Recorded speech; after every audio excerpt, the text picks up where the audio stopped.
In the heart of a quiet kingdom, there was a powerful ruler known as King Cedric.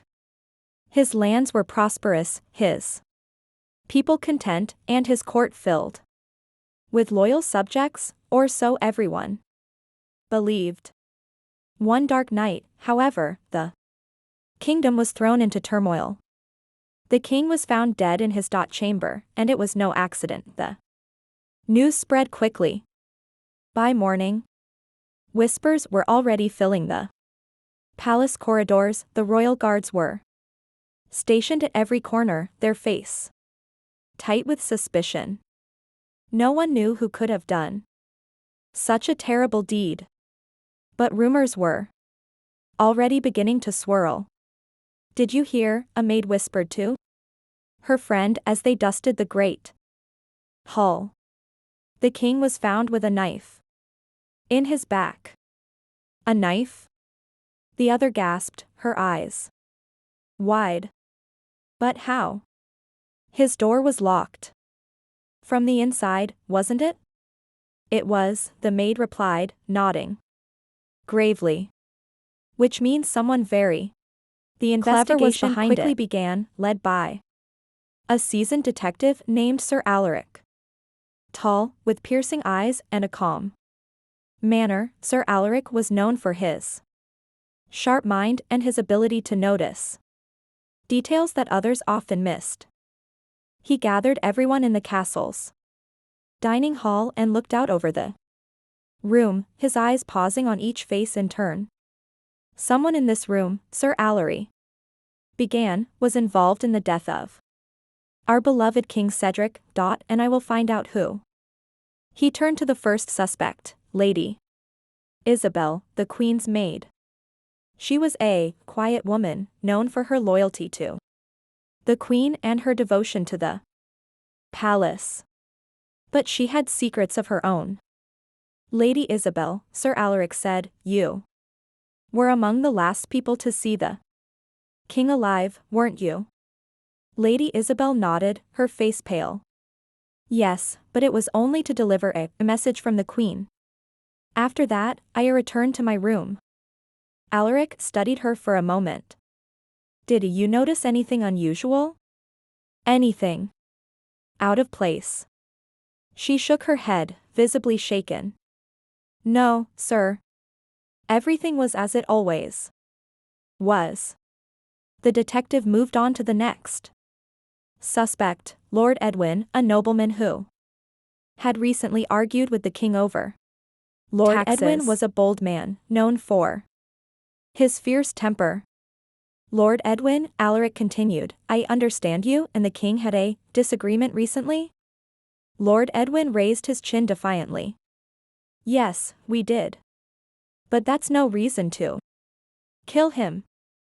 I may have been angry, but I am no a murderer."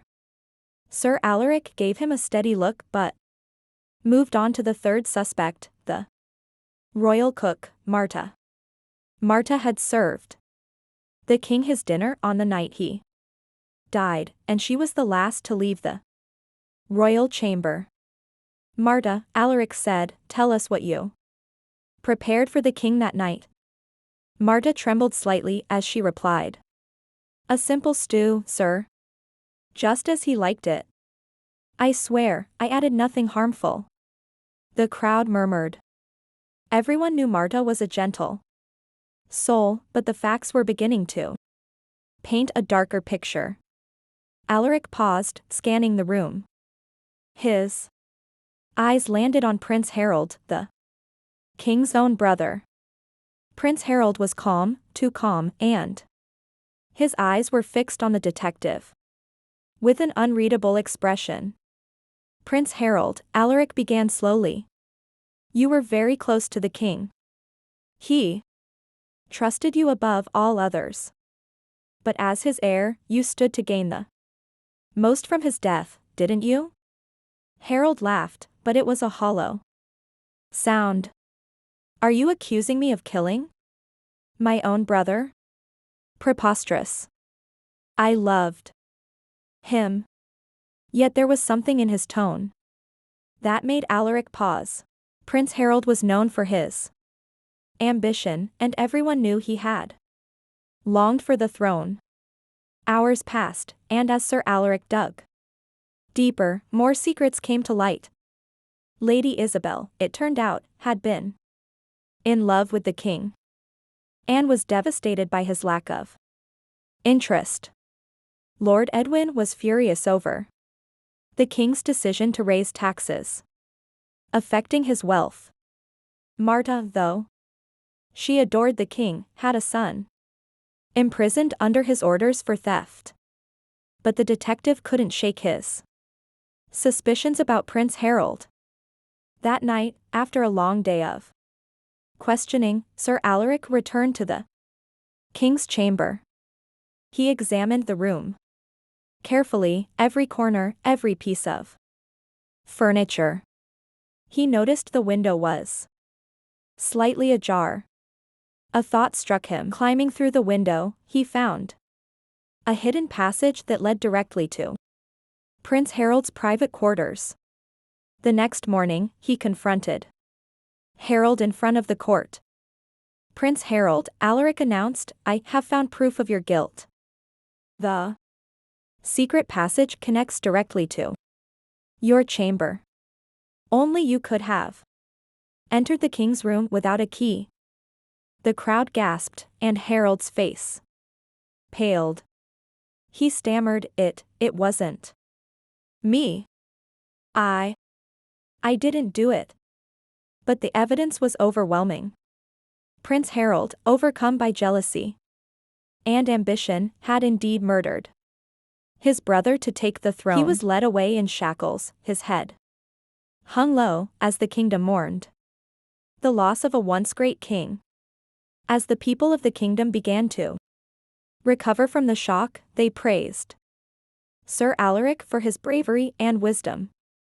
As Prince Harold was led away in chains, the kingdom began to feel at peace, reassured that justice had been done. But Sir Alaric couldn't shake a strange feeling gnawing at him. The case had been closed too easily, too perfectly, and the discovery of the hidden passage seemed almost convenient. He found himself pacing his chambers late that night, unable to rest. Just as he decided to let his mind rest, there was a knock at his door. It was Lady Isabel, looking pale and troubled. She slipped into the room, her face tense. "Sir Alaric," she whispered, glancing around to make sure they were alone. I have something to confess. I don't believe Prince Harold killed the king." Sir Alaric's eyebrows rose. "What do you mean?" The evidence was clear. The passage, his ambition, he had both means and motive. Lady Isabel shook her head, her eyes brimming with fear. The king had more enemies than you realize. And I know something that I didn't reveal in the investigation." Alaric's interest was piqued. "What didn't you reveal?" She took a shaky breath. "I overheard the Queen speaking with the court magician, Lord Hector, the night before the king's death. She was asking him questions about poisons. It was unusual, and when I questioned her, she brushed me off and dismissed me." Sir Alaric frowned. The Queen? She had shown no sign of grief when her husband died, but it had been easy to overlook, given her reputation as a stoic figure. The court magician, Lord Hector, was an old friend of the king's. Yet he rarely meddled in courtly affairs. But poison was involved in this case. Wasn't the cause of death the knife wound? Was there more to this? Determined to investigate, Alaric went to Lord Hector's chambers. He found the elderly magician deep in thought, studying a potion. "Ah, Sir Alaric," Lord Hector greeted. hiding a small bottle behind his back. To what do I owe this visit? Alaric's gaze narrowed. I have a few questions, Lord Hector. Lord Hector's face fell slightly, but he tried to keep his composure.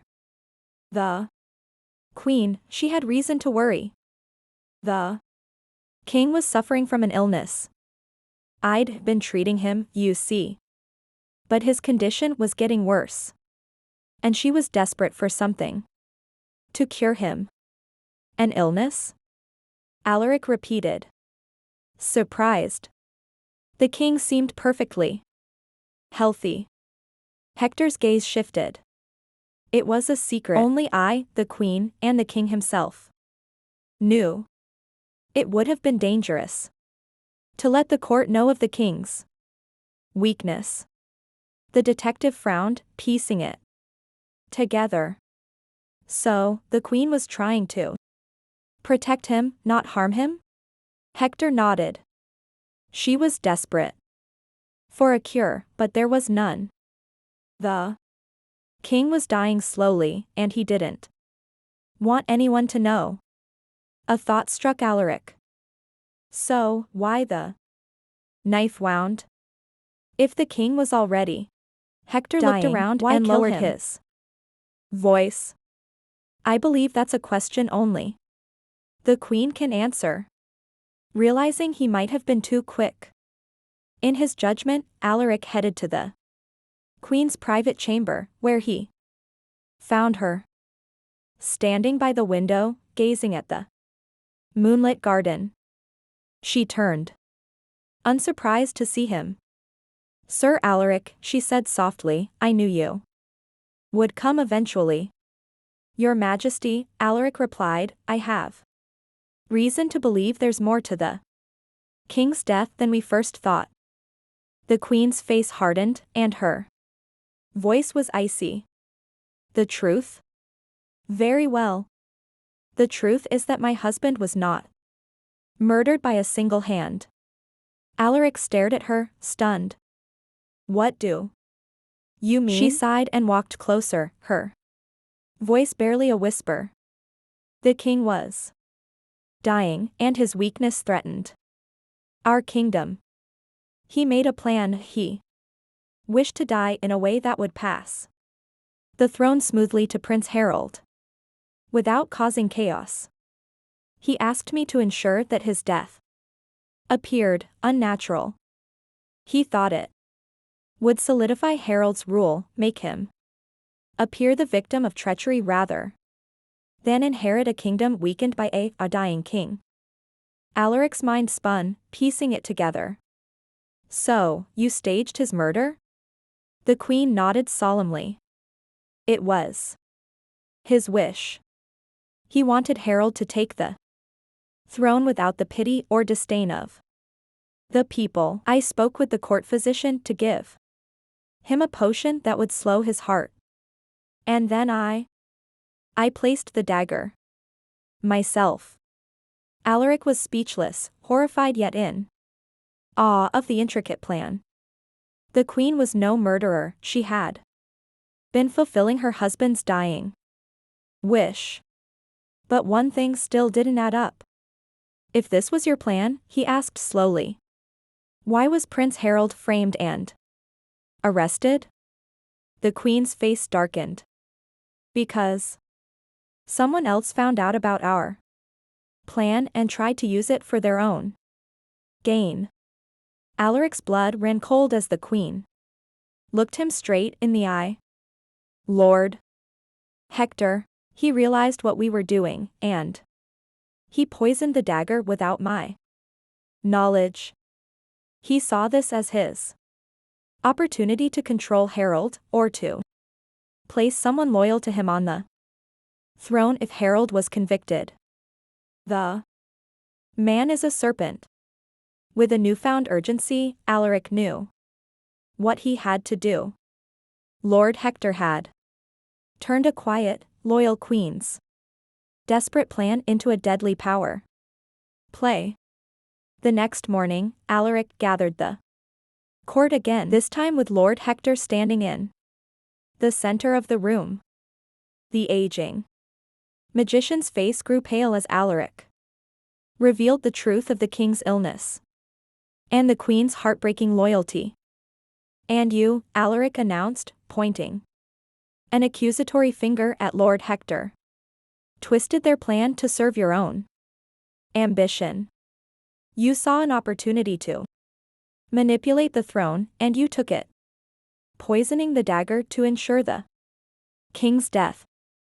Lord Hector's face contorted with anger, but he could not deny the accusations. The court erupted, the crowd shouting in outrage. In the end, Lord Hector was sentenced to life in the darkest cell of the dungeons, while the queen was quietly pardoned. Her loyalty to the king and her kingdom kept secret. And as for Prince Harold, he ascended the throne, grateful for his freedom but haunted by the painful truth of how he had nearly lost everything to a carefully veiled betrayal. In the stillness of the evening, Alaric left the palace, knowing he had uncovered a mystery far deeper than he could have ever imagined. He had solved the case, but at a cost. The kingdom had been saved, yet it had lost its heart, its beloved king, in a way none would ever fully understand. And in the end, Alaric knew that the memory of King Cedric would remain forever shrouded, not in darkness, but in the shadows of loyalty, sacrifice, and love. Thanks for watching. If you like my story, please like and subscribe my channel.